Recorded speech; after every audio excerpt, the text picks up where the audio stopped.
Bonjour à tous, bienvenue les sœurs, bienvenue les frères, bienvenue la famille de Dieu.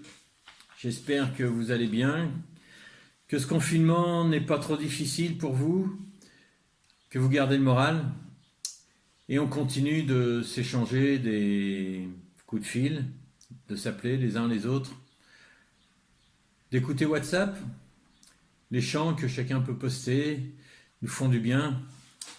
Soyez encouragés et bénis par Dieu. Je vous ai choisi. C'est ce que Dieu dit dans sa parole. J'ai été interpellé par une sœur qui avait du mal à comprendre que Dieu puisse nous choisir.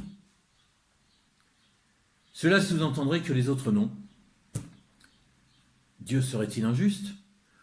Ou certains auraient-ils la chance et d'autres non? J'aimerais lire avec vous l'évangile de Jean, chapitre 15, verset 16. Il est écrit: « Ce n'est pas vous qui m'avez choisi, mais moi je vous ai choisi. Et je vous ai établi afin que vous alliez et que vous portiez du fruit, et que votre fruit demeure, afin que ce que vous demanderez au Père en mon nom, il vous le donne. » J'aimerais qu'on lise aussi dans l'Ancien Testament, Amos, chapitre 3, verset 2. « Je vous ai choisi, vous seuls, parmi toutes les familles de la terre. C'est pourquoi je vous châtierai pour toutes vos iniquités. » Pour Amos, c'est l'Éternel qui parle. Et avec Jean, dans le Nouveau Testament, c'est Jésus qui parle. Les deux sont d'accord, et ce n'est pas étonnant, puisque Jésus est fils de Dieu. Autant le dire tout de suite, c'est Dieu qui nous choisit, parce que nous sommes incapables de le choisir lui. Les hommes de tout temps se sont tournés et ont adoré des idoles. Elles ont une bouche et ne parlent pas. Elles ont des yeux et ne voient pas. Elles ont des oreilles et n'entendent pas. Elles n'ont pas de souffle dans leur bouche. C'est ce que nous dit le psaume 135. Comment se tourner vers Dieu si Dieu ne se tourne pas vers nous et ne nous choisit? 2 Thessaloniciens 2,13 nous dit: « Pour nous, frères, bien-aimés du Seigneur, nous devons à votre sujet rendre continuellement grâce à Dieu, parce que Dieu vous a choisi dès le commencement pour le salut, par la sanctification de l'Esprit et par la foi en la vérité. » Dieu vous a choisi dès le commencement pour le salut. C'est toujours Dieu qui s'abaisse. C'est toujours Dieu qui vient vers l'homme.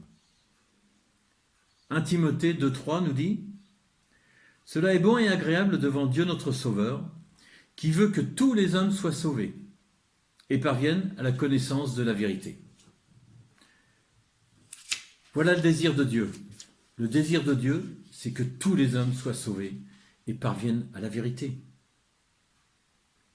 Alors certains pourront dire, mais il est parlé de la prédestination dans la Bible. Alors la prédestination, c'est quoi? Une définition du dictionnaire nous dit ceci: doctrine religieuse selon laquelle Dieu destine certaines créatures au salut par la seule force de sa grâce, et vous les autres, quoi qu'elles fassent, à la damnation. Le problème de cette définition, c'est qu'elle ne tient pas compte de ce que Dieu dit. Dans la Bible, ce n'est pas tout à fait pareil. Car dans les dictionnaires, les définitions manquent de l'Esprit de Dieu. Éphésiens 1,5. « Nous ayant prédestinés dans son amour à être ses enfants d'adoption par Jésus-Christ, selon le bon plaisir de sa volonté. » Nous ayant prédestinés dans son amour, c'est important. Dans ce verset de Éphésiens 1,5, deux choses importantes. C'est l'amour, prédestiné dans son amour, et par Jésus-Christ. Le plan de Dieu ne peut s'accomplir pleinement qu'en Jésus et dans l'amour de Dieu. Romains 8, versets 9 et 10, il est écrit ceci: « Car ceux qu'il a connus d'avance, il les a aussi prédestinés à être semblables à l'image de son Fils, afin que son fils fût le premier-né entre plusieurs frères. Et ceux qu'il a prédestinés, il les a aussi appelés. Et ceux qu'il a appelés, il les a aussi justifiés. Et ceux qu'il a justifiés, il les a aussi glorifiés. Ceux qu'il a connus d'avance, Dieu nous a connus d'avance. Et il les a prédestinés à être semblables à l'image de son Fils. Dieu connaît toutes choses par avance. Il est omniscient et désire que nous soyons semblables à l'image de son Fils. Et c'est en son Fils que nous sommes appelés, justifiés, glorifiés. Rien de tout cela ne vient des hommes, mais de Dieu seulement. Tous les hommes sont appelés. Mais tous répondent-ils à cet appel? Quand il y a un appel, il y a un choix de répondre ou de ne pas répondre.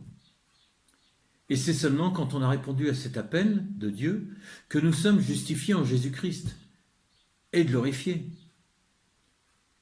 car il nous fait partager sa gloire. Il y a un appel, il y a une réponse à donner à cet appel. La prédestination ne peut se comprendre dans la parole de Dieu que par le fait que Dieu, dans son omniscience, c'est-à-dire qu'il connaît toutes choses d'avance, donc Dieu, dans son omniscience, connaît ceux qui accepteront Jésus comme Sauveur et Seigneur. La prédestination n'est que cela et ne change pas. Chaque homme doit choisir ou non Jésus comme Sauveur et Seigneur. C'est cela la prédestination. C'est répondre au choix, à la proposition que Dieu nous fait. Pour en revenir à notre lecture du début, nous avons lu Amos, chapitre 3, verset 2. « Je vous ai choisi, vous seuls, parmi toutes les familles de la terre, c'est pourquoi je vous châtierai pour toutes vos iniquités. » Dieu nous choisit, mais cela a des conséquences. Que faisons-nous de notre vie? Plusieurs diront, on n'est plus sous la loi de l'Ancien Testament, nous vivons sous la grâce. La loi est accomplie en Jésus, et Dieu est toujours le même. Une version intéressante, la version Darby, de toujours Amos 3, verset 2. « Je vous ai connus, vous seuls, de toutes les familles de la terre, c'est pourquoi je visiterai sur vous toutes vos iniquités. » Au lieu de dire « je vous châtierai pour toutes vos iniquités », Darby a traduit « je visiterai sur vous toutes vos iniquités ». C'est-à-dire que le Seigneur, lorsque nous sommes appelés, et lorsque nous répondons à cet appel, le Seigneur va nous visiter, le Seigneur va nous montrer ce que nous sommes, le Seigneur va révéler notre état dans lequel nous sommes, un état de pécheur, mais le Seigneur va nous encourager à progresser. Le verset 3 de Amos nous dit « Deux hommes peuvent-ils marcher ensemble s'ils ne sont pas d'accord ?» Voilà, c'est cela qui compte. C'est qu'on soit d'accord, c'est d'accepter ce que dit le Seigneur. « Je visiterai sur vous toutes vos iniquités. » Comme un père veille sur son fils ou sur sa fille, Dieu veille sur nous et veut que nous progressions et que nous abandonnions notre péché. Il doit y avoir une entente entre les deux. Nous, avec Dieu, ensemble. Dieu désire un peuple saint. Et c'est la seule façon de s'approcher de lui, la sainteté. Lévitique 11, 45 nous dit « Car je suis l'Éternel qui vous ai fait monter du pays d'Égypte pour être votre Dieu, et pour que vous soyez saints, car je suis saint. » Le texte de Jean 15 que nous avons lu au début, verset 16, « Ce n'est pas vous qui m'avez choisi, mais moi je vous ai choisi, et je vous ai établi, afin que vous alliez et portiez du fruit, et que votre fruit demeure, afin que ce que vous demanderez au Père en mon nom, il vous le donne. » C'est Jésus qui nous a aimés le premier. C'est lui qui nous propose ce choix. Je vous l'ai dit, on est incapable de choisir par nous-mêmes. C'est comme une adoption. Dieu nous adopte. Nous devenons fils et filles de Dieu. Une adoption, c'est un acte juridique qui établit entre deux personnes, l'adoptant et l'adopté, des relations de droit identiques à celles qui résultent de la filiation. C'est-à-dire que lorsque l'on est adopté, on devient fils ou fille de celui qui adopte. Et pour nous, nous sommes adoptés fils et filles de Dieu. Adopter, c'est prendre légalement pour fils ou pour fille. Dieu nous adopte. Il y a une responsabilité mutuelle dans cette adoption, entre l'adoptant et l'adopté. L'adoptant, c'est Dieu. Et donc, il n'y a pas de problème de son côté. L'adopté, c'est nous. Et nous avons une responsabilité personnelle. Et dans notre adoption, nous sommes d'abord établis pour aller et porter du fruit. C'est ce que désire le Seigneur. Alors Dieu est-il injuste? Sûrement pas. Dieu ne force personne. Certains acceptent le choix de Dieu, d'autres le refusent. Nous sommes libres. Dieu ne force pas. Dieu a choisi Noé. Il a répondu. Dieu a choisi Abraham. Il a répondu. Dieu a choisi Moïse. Il a répondu. Dieu a choisi des rois et des prophètes. Ils ont répondu. Dieu a choisi les apôtres et bien d'autres encore. Ils ont répondu. Cela a toujours été la volonté de Dieu, d'avoir un peuple qui lui appartienne. Mais il veut un peuple saint. Cela ne peut venir que de Dieu. Et même Job savait que son Rédempteur était vivant. C'est au travers du sacrifice de Jésus que nous sommes appelés, et cela est proposé à tous les hommes. Il n'y a pas d'injustice en Dieu. Chacun a le choix et répondra de son choix. Certains refuseront catégoriquement d'être choisis. D'autres accepteront, mais n'entretiendront pas ce choix, et parfois allant même jusqu'à s'opposer à Dieu. Pour d'autres, il faudra plusieurs appels, et ils accepteront ce choix. Et puis il y a ceux qui acceptent aussitôt. Comprenons bien, Dieu veut que tous les hommes soient sauvés. Il nous appelle tous. C'est son choix par amour. Par Jésus, Dieu nous offre cette filiation qui nous engage à avoir une vie de sainteté, comme notre Père est saint, et avoir aussi une vie pour témoigner. C'est le désir de Dieu, que nous parlions. Comme un fils peut être fier de son père, que nous parlions de notre Père. 1 Pierre 1,15 nous dit « Mais puisque celui qui vous a appelé est saint, vous aussi soyez saints dans toute votre conduite. » Nous devons chercher cette sainteté. Nous devons progresser. Le Père nous voit au travers du Seigneur Jésus et lorsqu'il nous voit, il y a un petit chant qui dit ça, lorsqu'il me regarde, il ne voit plus ce que j'étais, mais il voit Jésus. Et c'est vrai, Dieu voit Jésus au travers de nous, parce que Dieu s'est donné pour nous. Mais ça n'empêche pas que nous devons aussi progresser. Et c'est en ce sens que Dieu nous visite. Ce que disait Darby, Dieu visitera sur nous pour chasser nos iniquités, pour que nous devenions meilleurs, que nous puissions ressembler de plus en plus à Dieu notre Père. Pour finir, j'aimerais vous lire Éphésiens 1,3.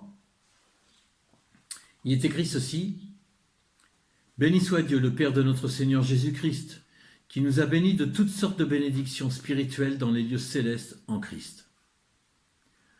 En lui, Dieu a élu avant la fondation du monde pour que nous soyons saints et irrépréhensibles devant lui, nous ayant prédestinés dans son amour à être ses enfants d'adoption par Jésus-Christ, selon le bon plaisir de sa volonté, à la louange de la gloire de sa grâce qu'il nous a accordée en son bien-aimé. » Nous avons été choisis avant la fondation du monde. Nous avons été adoptés par Jésus-Christ. Selon le bon plaisir de sa volonté. Ça ne veut pas dire qu'il avait le plaisir d'en adopter certains et d'autres. Le bon plaisir de sa volonté, c'était que nous passions par Jésus-Christ. C'est là notre salut. C'est ce que nous devons accepter. Nous devons accepter ce salut et c'est en ce sens que nous sommes choisis. Nous ne sommes pas choisis pour faire une distinction entre les uns et les autres, entre les bons et les pas bons, entre les mauvais, ceux qui méritent ou ceux qui ne méritent pas. Nous sommes choisis parce que nous avons accepté la proposition de Dieu. Et Dieu, connaissant toutes choses d'avance, c'est en ce sens qu'il peut dire « je vous ai choisi ». Mais Dieu appelle tout homme. Dieu appelle tout homme à choisir. Nous sommes dans les temps de la fin, je le crois, et le Seigneur a dit que dans les temps de la fin, il répandrait de son esprit sur toute chair. Mes frères, mes sœurs, prions pour cela. Dieu l'a dit, il le fera, c'est sûr. Mais prions, intercédons pour que vraiment ce souffle de l'esprit puisse interpeller nos voisins, nos voisines, nos amis, nos familles, et que vraiment eux aussi, ils puissent dire « j'ai été choisi, Dieu m'a choisi ». Soyez bénis mes frères, soyez bénis mes sœurs, soyez bénis la famille de Dieu. À bientôt.